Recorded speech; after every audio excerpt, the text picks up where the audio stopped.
Handa ka na bang maging nanay? Oo naman, no. Alam mo naman kung gaano katagal ko nang pinapangarap to. Siguraduhin mo lang. Kasi wala nang bawian to. Wala na. Sa wakas, mabubuo na rin ang pamilya natin.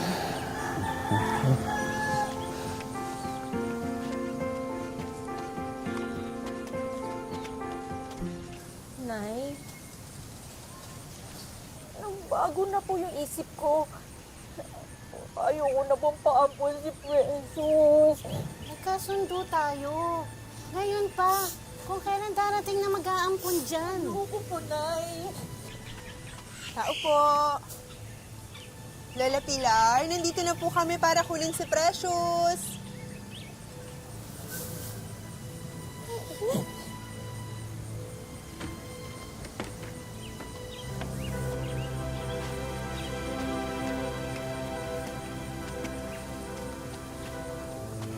Lola Pilar.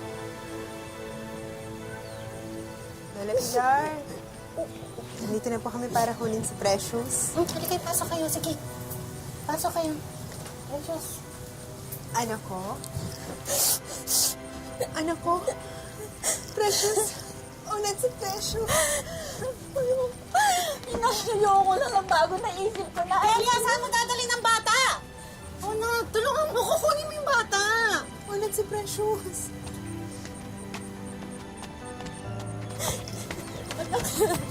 Ayoko mag-iusip sa'yo, anak. Ayoko. Akala ko magkasundo na tayo. Ibibigay mo sa amin yung bata.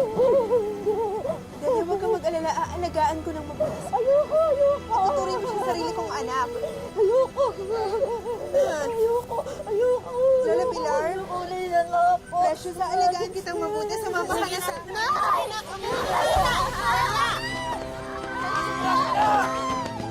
Ayoko, nanay! Ayoko!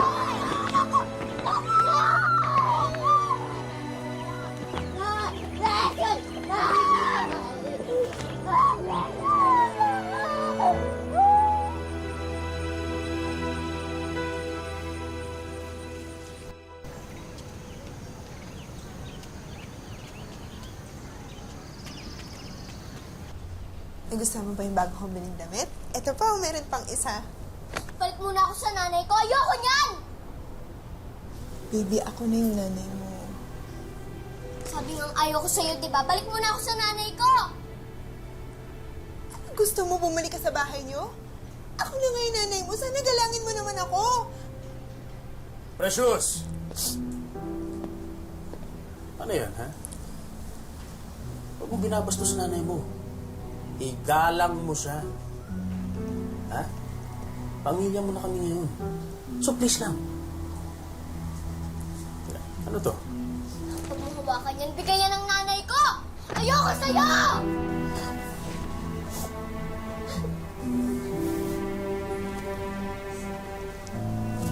Sige na, ako nang bahala rito.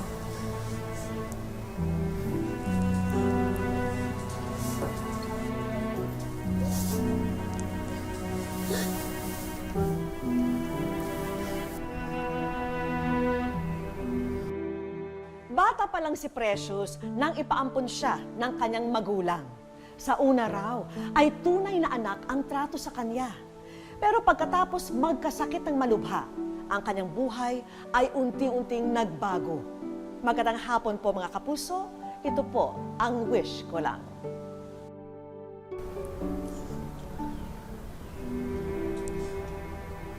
Onat! Onat, anong gagawin natin? Ang taas ng lagnat ng bata! Precious?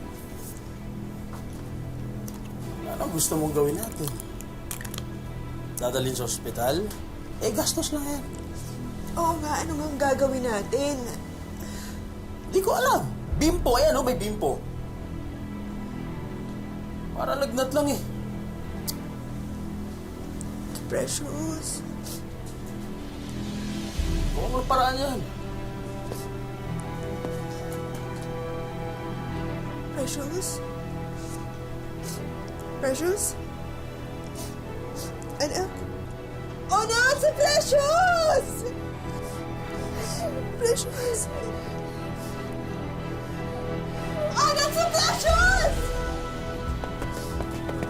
Precious! Precious! Precious, Precious!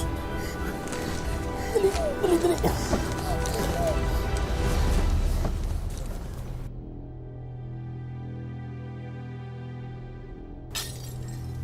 Matapos daw magdeliryo ni Precious, hindi na nanumbalik ang tamang pag-iisip niya.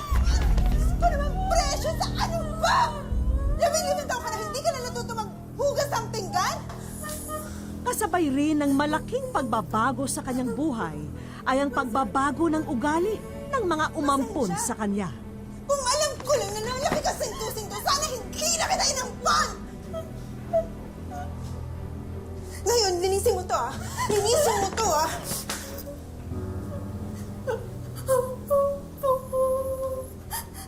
Ano na naman bang yan? Ito, tignan mo oh! Lahat na lang ng plato natin binasag! Eh, ikaw din pala may kasalanan eh. Alam mo na kang sintu-sintu yung anak mo, o utos-utusan mo pa. Eh kasi naman, mamimili na lang tayo ng aampunin yung may diferensya pa sa utak! Sino ba may gusto mag-ampon? Sino ba gusto magkaanak? Diba ikaw? O ano nga? Eh, di minalas pa tayo. Tabi ka. Tabi! Pareho lang kayo. Umagang-umaga, puro kamalasan agad nakikita ko. Ikaw ha? Linisin mo yan ha? Linisin mo yan ha? Pag kami nabubog dyan ha?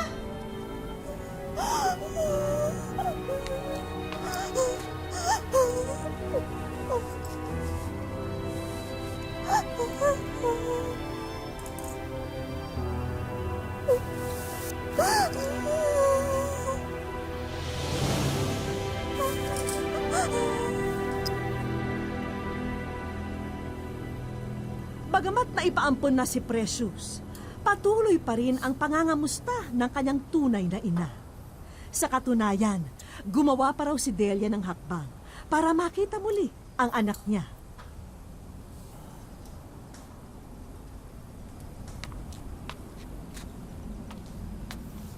Mantakin mo, pagkatapos ng 1 taon, nag-text si Pilar. Bakit daw? Gusto makita raw ni Delia si Precious. Ba't ka tumitingin? Kilala mo ba yung sinasabi ko? Ano sinabi mo? Sabi ko, oo. Nagkaga ka rin naman pala talaga. Paano yan? Baka kunin nila sa atin yung bata. Kukunin? Gusto tayo na nagpalaki dyan. Sinasabi ko lang, kasi baka manggulo na naman yung babae mo sa atin.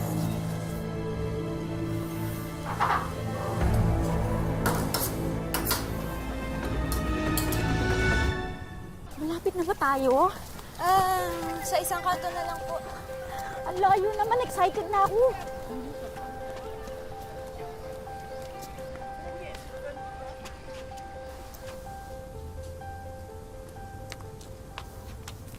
Hoy! Sira ulo ka ba talaga? Ha? Sinabi ko sa'yo maglinis. Di ko sinabi sa'yo itapon mo to. Ano? Pasensya na po, tay. Alam mo ikaw? Talagang pinapainit mo ulo ko eh. Ha? Eh paano kung nawala to? Ha? Alam mo ba kung magkano laman ito? Tay, hindi ko sinasadya. Tay, sorry po. Dapat sa'yo saktan para magtanda ka!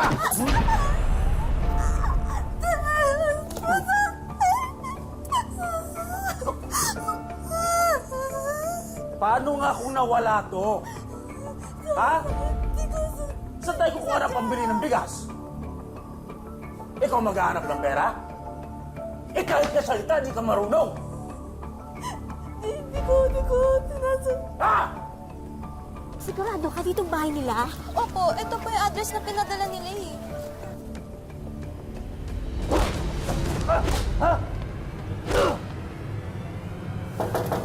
Tao po!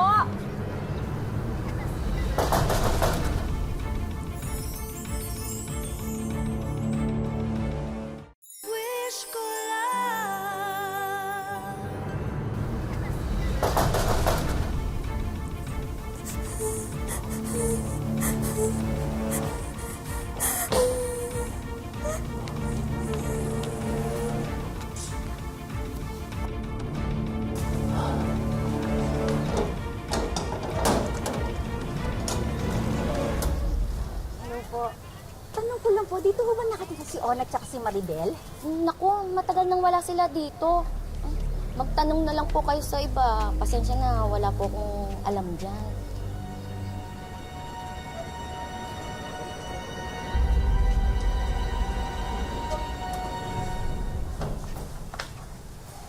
Ano nangyari sa kamay mo? Eh, magaling mong anak. Muntik nang itapon tong wallet ko. Eh, may laman to.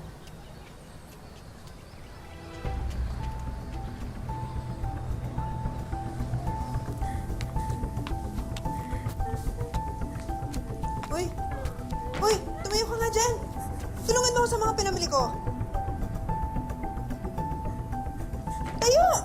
Uy, ano bang ginawa mo na naman dito? Baka na paano na yan? Wala yan, gas-gas lang yan. Tumayo ka na!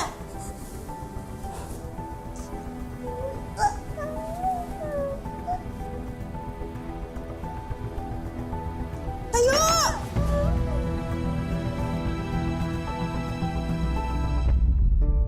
Minsan na ring hinanap si Precious ng kanyang tunay na ina.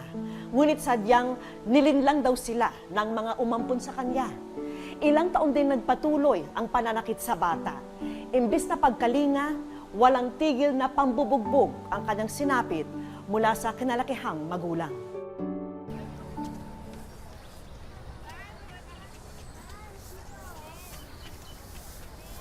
O yan, hindi ka pa rin tapos dyan. Ang bagal-bagal mo! Ano oras mo tatapusin yan? Hindi ka talaga nagtitino. Wala ka nang ginawang tama! Tapusin mo yan! Hindi ka tapusin mo yan! Ikaw, uto ko, hindi ko nagustuhan! Anong gusto mong gawin sa buhay? Ayun po si Precious. Matagal ko na pong gusto sabihin sa inyo nangyayari sa bata kasi naaawa na po ako sa kanya. Ay, nasasaktan ang anak ko! Ito ako sa ko nasasaktan ako! Ay, nasaktan mo ng anak ko! Ano, tulungan mo ako! Ano ba? Ano? Ay! Ano yan? Gusto ko mo! Gusto ko! Walang iya ka! Ano ginagawa ninyo sa anak ko? Uy, ikaw may kasalanan nito. Papaampun po kayo sirang ulo din. Bakit? May karapatan ba kayo? Di ba sinabi ko sa inyo, alagaan niyo siya? Hindi ko sinabi bugbugin niyo siya! Halika na! Ano? Halika na! Bitawan mo! Wala ka na ba? Halika na! Bitawan mo! Wala ka na ba? Pilar! Sabihan mo yung anak mo, ha? Ay! Sinasaktan ko siya! Batang ito sa inyo! Pinangalangan yung apo ko! Oh, nagsipresyon sa binigay mo! Ano ba, preso? Ay, isang uli na tayo! Kung hindi dahil daw sa pagmamalasakit ng ilang kamag-anak mismo ni Maribel, hindi maililigtas sa impyernong kanyang ginagalawan si Precious.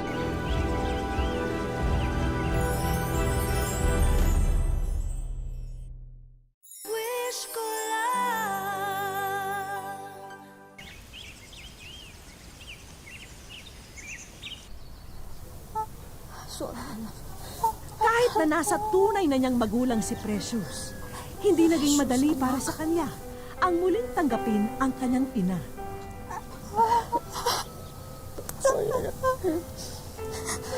Precious, anak.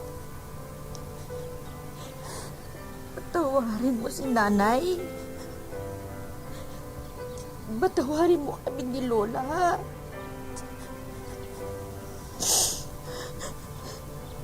Wala nang mananakit sa'yo. Magkasama na tayo muli. Ngunit unti-unti, dahil sa kalingang ipinamalas nito sa kanya, naging malapit na rin ang kanyang puso sa dating naiwang pamilya. Tayo, anak. Wala nang mananakit sa'yo. Hindi na. Hindi, anak, hindi.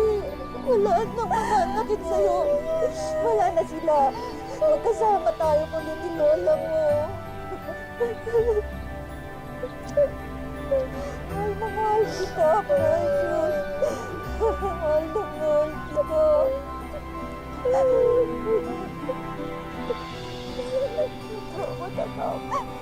Anak, mahal kita.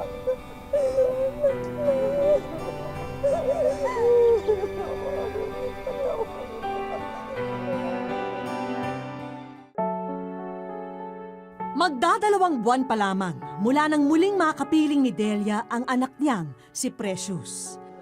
Pero ang dapat na masayang pagkikita, nauwi sa matinding panlulumo ng ina dahil sa kasalukuyang kalagayan ng anak niya. Ang 16 anyos na si Precious, animoy isang lantang gulay. Tulala at hindi makapagsalita. Nalungkot po ako, nabigla ako dahil hindi naman po yun ang inaasahan ko. Hindi ko po inaasahan na gano'n ang mangyayari sa kanya. Kaya niyapos ko po siya, niyakap ko siya, umiyak po ako ng umiyak. Hindi ko po talaga matanggap yung kalagayan niya. Kasi sa tingin ko po sa kanya, talagang hirap na hirap siya. Nag-guilty nga po ako sa sarili ko kung bakit ibinigay ko siya doon.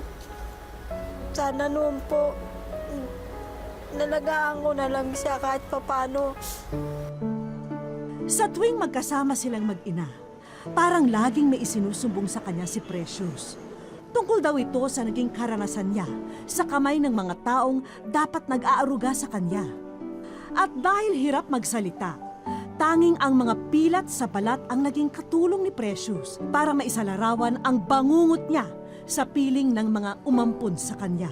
Tinatanong ko po siya pagka kaming dalawa'y magkaharap. Sabi ko, "Ne, anong ginawa sa'yo?" Tapos sinasabi niya sa akin na pinupukpok daw po siya. Ganun daw ang ginagawa sa kanya. Tapos pag pinapahiran daw po siya ng bibig, kinukuyumos daw yung bibig niya.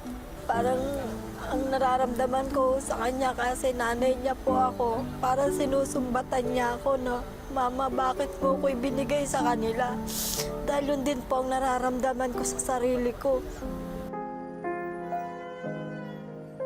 Gayunpaman, handa na raw magpatawad ni Delia at ituloy na lamang ang buhay na kasama si Precious. Alam niyang magiging mahirap ito para sa kanya dahil sa kakarampot na kita sa paglalabada. Pero mas nanaisin niyang igapang ang kanilang kabuhayan.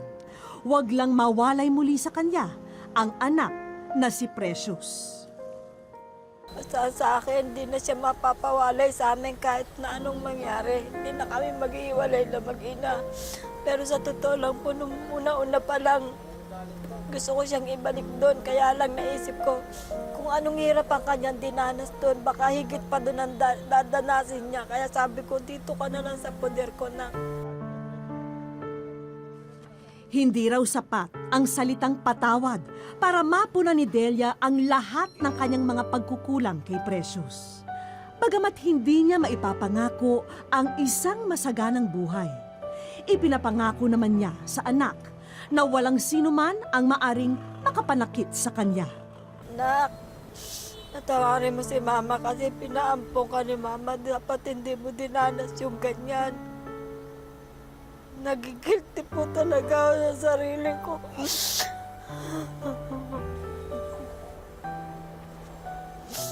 Kasi nakikita ko naman po sa inyo, gusto niyang makalakad, gusto niyang magkapag-aral. Natutuwa siya pag marami siya nakikita ang bata. At araw-araw ang ginawa ng Diyos, lagi po siyang nahingi sa akin ng ballpen at papel. Ang bunga kala ni Mama, maaayos ang buhay mo. Kaya ibinigay kita sa kanila. Mahal na mahal kita, anak. Para alamin ang kasalukuyang kondisyon ng kalusugan ni Precious, dinala namin siya sa isang pediatrician. Ngayon lamang daw kasi siya may ipapasuri sa isang espesyalista sa loob ng mahabang panahon. Napansin daw agad ni Doc na merong senyales ng mental retardation si Precious. Agaw pansin din ang mga physical deformity sa braso ng dalagita. Okay, dito sa right hand, dito may heel fracture. Now, kung ano sa nino, hindi ko masabi, maring aksidente lang, nahulog siya. Tsaka may medyo, yung kanya pag-iisip medyo kulang for her age. Kung Kung resulta raw ng mga pananakit at pang-aabuso ng ibang tao ang kasalukuyang kalagayan ni Precious, hindi raw sapat ang physical examination dito. Meron mga metabolic diseases, no, that could come about later in life, mga 1 year, 2 years, then nag-develop na hanggang lumaki siya. So pwede yun. Hindi ko ma-rule out yung physical abuse, no? I can't rule that out based on the physical findings that I have. Advice na nga ni Doc na mas mabuting tutukan na muna sa ngayon ang kalusugan ni Precious physically at mentally. Sa isang mini zoo sa Pasig namin, sunod na dinala sina Precious at Delia. Akala nila isang simpleng pasyal lang ang magaganap. Ang hindi nila alam, pinaghandaan namin ito ng aking partner for the day para naman maging masaya ang aming pagkikita. Mga kapuso, meet Venus!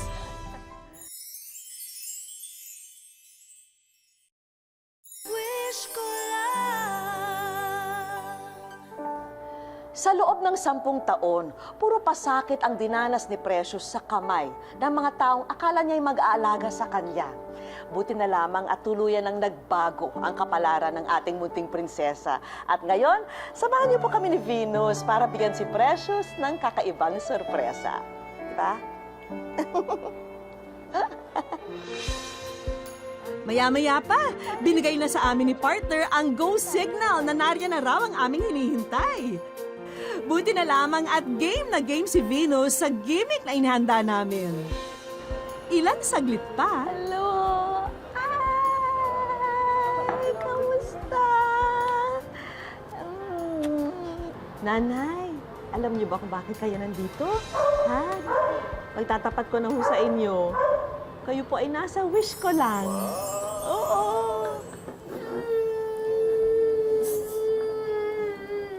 Sa puntong yun, biglang humagulgol si Precious.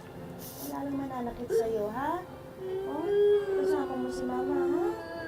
Ha? Mas gusto mo kasama si Mama ngayon, ano? Ha? Mas gusto mo na rito? Hindi ka na babalik doon, ha? Ha? Minsan nga po, pag natutulog siya, bigla na lang siyang umiiyak, tapos sumaharap po siya doon sa altar namin. Bakit sila pumayag na tanggapin yung anak niyo kung di rin nila maalagaan? Yun nga po ang itinatanong ko rin sa sarili ko, bakit nila kinuha ang anak ko? Ganun, kahit naman po kami naghihirap, kaya ko naman po siyang ano, gusto ko lang po kasi noon gumaling siya dahil may sakit nga po siyang bronchopneumonia. Pero hindi ho ganito.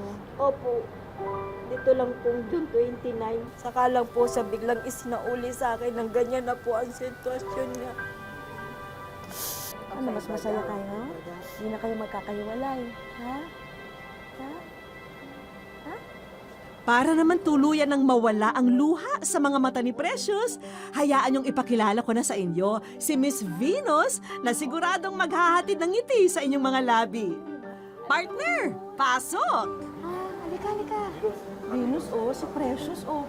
Ayun. Naku, Diyos ko. Oh, Diyos ko. Yan, bago mo friend, oh. Yan si Precious. Yan. O, sige, hawakan mo siya. Gusto mo hawakan? Parang tao lang. Tao lang ito. Oh. Oh. Halika. Ngayong kinakitaan ko na ng ngiti si Precious, mabuti pa'y diretso na tayo sa mga inihanda naming sorpresa para sa mag-ina. Mula sa mga damit, vitamins, diapers, at pagkain ni Precious, hanggang sa merienda at palamigan business ni Delia. Ayan, at ready na para maiuwi na nilang dalawa.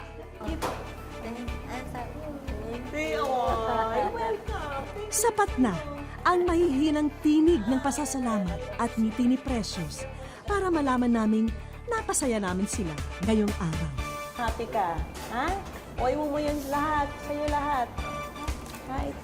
Oh, naku, maunahan ka pa ata. Ha? Teka muna.